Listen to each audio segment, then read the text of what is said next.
కేవలం పరుష పదజాలం వాడటానికే గత గవర్నమెంట్లో ఎక్కువ ప్రయారిటీ ఇచ్చారనేది ఇప్పుడు మంత్రులు కానీ ఎమ్మెల్యేలు కానీ వ్యాఖ్యలు ఇస్తున్నారు. దాని మీద ఏం కాదు. పరుషుల పదజాలం వాడుంటే మేము తప్పు చేస్తుంటే ప్రజలు మమ్మల్ని ఏం చేశారో మీకు తెలుసు. ప్రజలు ఈరోజు అదే పని కానీ చేస్తే రేపు మిమ్మల్ని ఏం చేస్తారో చూసుకోండి. కేవలం పరుష పదజాలం వాడటానికే గత గవర్నమెంట్లో ఎక్కువ ప్రయారిటీ ఇచ్చారనేది ఇప్పుడు మంత్రులు కానీ ఎమ్మెల్యేలు కానీ వ్యాఖ్యలు ఇస్తున్నారు. దాని మీద ఏం కాదు. పరుషుల పదజాలం వాడుంటే మేము తప్పు చేస్తుంటే ప్రజలు మమ్మల్ని ఏం చేశారో మీకు తెలుసు. ప్రజలు ఈరోజు అదే పని కానీ చేస్తే రేపు మిమ్మల్ని ఏం చేస్తారో చూసుకోండి. మొబైలు నా ఫోను ఇప్పుడు కాదు, నేను యువజన కాంగ్రెస్ 2002లో యువజన కాంగ్రెస్ అప్పటి నుంచి ఒకటే ఫోన్ నంబరు 9848047522 అదే నెంబర్ వాడతా. ఇంక ఫోన్లు మార్చేది లేదు, అది ఇంకోటి లేదు. వాళ్ళకి ఏది కావాలంటే అది సహకరిస్తాం. అవ్వకుండా ఏముంటుంది ఇందులో ఉన్న వాస్తవాలే కదా. ఇందులో దాపరికేం లేదు, దాగుడు మూతలు లేవు. వాళ్ళు రమ్మన్నారు, సహకరించాం, వాళ్ళు అడిగిన దానికన్నిటికీ సమాధానం చెప్పాం, రాతపూర్వం కూడా రాసుకున్నారు. కేవలం పరుష పదజాలం వాడటానికే గత గవర్నమెంట్లో ఎక్కువ ప్రయారిటీ ఇచ్చారనేది ఇప్పుడు మంత్రులు కానీ ఎమ్మెల్యేలు కానీ వ్యాఖ్యలు ఇస్తున్నారు. దాని మీద ఏం కాదు. పరుషుల పదజాలం వాడుంటే మేము తప్పు చేస్తుంటే ప్రజలు మమ్మల్ని ఏం చేశారో మీకు తెలుసు. ప్రజలు ఈరోజు అదే పని కానీ చేస్తే రేపు మిమ్మల్ని ఏం చేస్తారో చూసుకోండి. అంతేగాని నేను ఇంకోటి చెప్పా, మీరు పోలవరం కడితే మేము హర్షిస్తామని చెప్పా, అమరావతి కడితే మేము హర్షిస్తామని చెప్పా, సూపర్ 6 అమలు చేయండి హర్షిస్తామని చెప్పా. కానీ దాని గురించి ఆలోచన చేయకుండా రెడ్ బుక్ తీయాలా, జోగి రమేష్ను బొక్కలు వేయాలా, జోగి రమేష్ కొడుకుని అన్యాయంగా ఇరికించాలా. ఇది కరెక్ట్ కాదు కదా, ఇది మంచిది కాదు కదా. అపంశుభం తెలియని వాళ్ళు ఏం చేశారు, మేము ఉన్నాం కదా, సరే మా మీదే కక్ష ఉంది తీర్చుకోండి, ఇది కరెక్ట్ కాదని చెప్పేసి మీ ద్వారా. పార్టీ సపోర్ట్ ఎంతవరకు ఉందంటే మీరు ఒంటరిగానే ఫైట్ చేస్తున్నట్టున్నారు, పార్టీ సపోర్ట్ ఎంతవరకు ఉంది? అసలు పార్టీ సపోర్ట్ నాకు అర్థం కాదు. పార్టీ సపోర్ట్ నేను మంచివాడిని, నా దగ్గర నీతి ఉంటే ఎవరైనా నిలబడతారు. జోగి రమేష్ బలహీన వర్గాల్లో అంటే అంచెలంచెలుగా ఎదిగాం కాబట్టి ఒకళ్ళు తీసుకొచ్చి నన్ను ఇక్కడ ఎక్కిసలా, ఎవరో తీసుకొచ్చి ఇక్కడ కూర్చోబెట్టలా. యువజన కాంగ్రెస్ నుంచి మెట్టు మెట్టు పేర్చుకుంటే ఇట్లా ఎక్కాం, అంతేకాని ధనమంది తీసుకొచ్చి నన్ను అందరం ఎక్కించలా.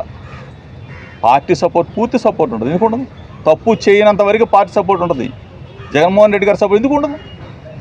నువ్వు ఎట్లా కొనుక్కున్నావో డబ్బులు పెట్టి మేము అంతే కదా కొనుక్కుంది. ఏదో తప్పుడు భూమి అయితే మేము ఎందుకు కొనుక్కుంటాము, మేము ఎందుకు అమ్ముతాము? టోటల్గా మీకు మొత్తం కూడా వివరాలతో సహా డాక్యుమెంట్తో సహా రేపు మీకు మొత్తం అక్రమ కేసులు బన్యాం ఇచ్చారు కదా, దీని మీద మీరు ఎలా? న్యాయస్థానాలు ఉన్నాయి కదా, న్యాయం ధర్మం ఉంటుంది, తప్పనిసరిగా న్యాయమే గెలుస్తుంది. Okay sir. ఈరోజు చంద్రబాబు నాయుడు గారి ఇంటి దగ్గరికి నిరసన తెలియజేయడానికి వెళ్ళిన కేసు సంబంధించి పోలీస్ అధికారులు నోటీస్ ఇచ్చారు.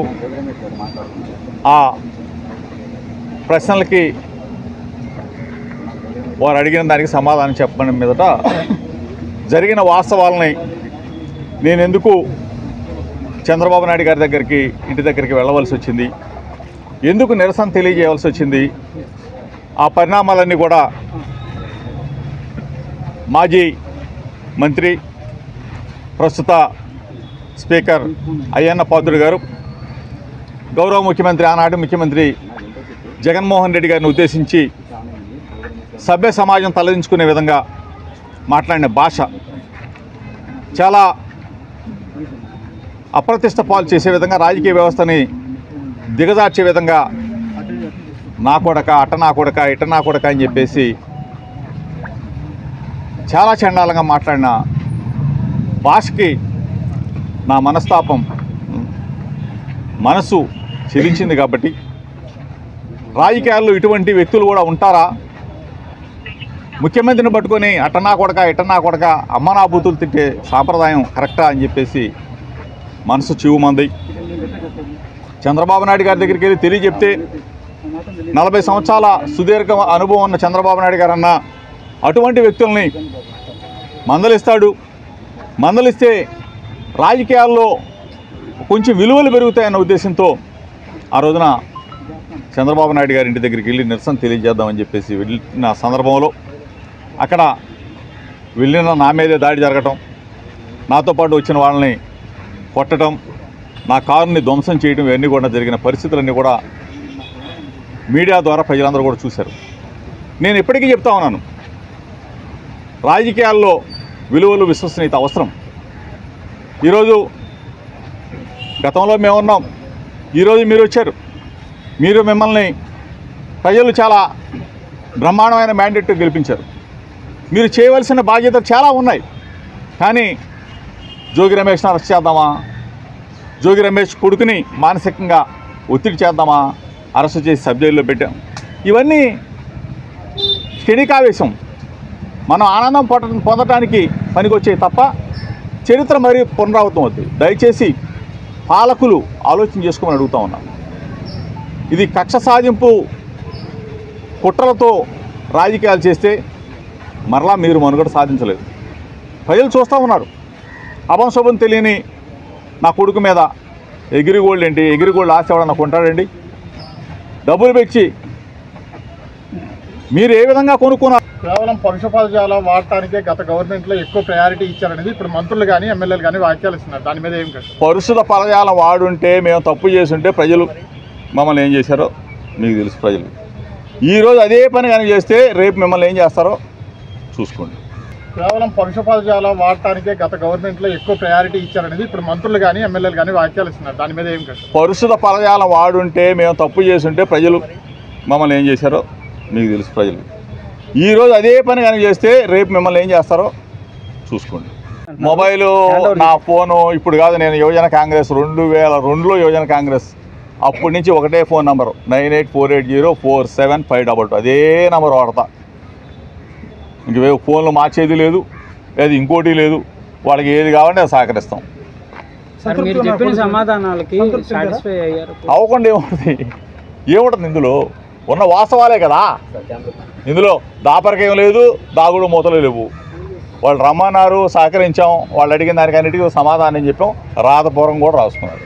కేవలం పరుష పదజాలం వాడటానికే గత గవర్నమెంట్లో ఎక్కువ ప్రయారిటీ ఇచ్చారనేది ఇప్పుడు మంత్రులు కానీ ఎమ్మెల్యేలు కానీ వ్యాఖ్యలు ఇస్తున్నారు. దాని మీద ఏం కష్టం? పరుషుల పదజాలం వాడుంటే, మేము తప్పు చేస్తుంటే ప్రజలు మమ్మల్ని ఏం చేశారో మీకు తెలుసు. ప్రజలు ఈరోజు అదే పని కానీ చేస్తే రేపు మిమ్మల్ని ఏం చేస్తారో చూసుకోండి. అంతేగాని నేను ఇంకోటి చెప్పా, మీరు పోలవరం కడితే మేము హర్షిస్తామని చెప్పా, అమరావతి కడితే మేము హర్షిస్తామని చెప్పా, సూపర్ 6 అమలు చేయండి హర్షిస్తామని చెప్పా. కానీ దాని గురించి ఆలోచన చేయకుండా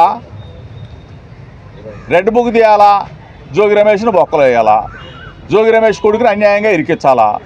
ఇది కరెక్ట్ కాదు కదా, ఇది మంచిది కాదు కదా. అభంశుభం తెలియని వాళ్ళు ఏం చేశారు? మేము ఉన్నాం కదా, సరే మా మీదే కక్ష ఉంది, తీర్చుకోండి. ఇది కరెక్ట్ కాదని చెప్పేసి మీ ద్వారా. పార్టీ సపోర్ట్ ఎంతవరకు ఉందంటే మీరు ఒంటరిగానే ఫైట్ చేస్తున్నట్టున్నారు. పార్టీ సపోర్ట్ ఎంతవరకు ఉంది? అసలు పార్టీ సపోర్ట్ నాకు అర్థం కాదు. పార్టీ సపోర్ట్ నేను మంచివాడిని, నా దగ్గర నీతి ఉంటే ఎవరైనా నిలబడతారు. జోగి రమేష్ బలహీన వర్గాల్లో అంటే అంచెలంచెలుగా ఎదిగాం కాబట్టి ఒకళ్ళు తీసుకొచ్చి నన్నేమి ఇక్కడ ఎక్కించలా, ఎవరో తీసుకొచ్చి ఇక్కడ కూర్చోబెట్టలా. యువజన కాంగ్రెస్ నుంచి మెట్టు పేర్చుకుంటే ఇట్లా ఎక్కాం, అంతేకాని ధనమంది తీసుకొచ్చి నన్నే అందరం ఎక్కించలా. పార్టీ సపోర్ట్ పూర్తి సపోర్ట్ ఉంటుంది. ఎందుకు ఉండదు? తప్పు చేయనంత వరకు పార్టీ సపోర్ట్ ఉంటుంది. జగన్మోహన్ రెడ్డి గారి సపోర్ట్ ఎందుకు ఉండదు? నువ్వు ఎట్లా కొనుక్కున్నావో డబ్బులు పెట్టి మేమంతే కదా కొనుక్కుంది. ఏదో తప్పుడు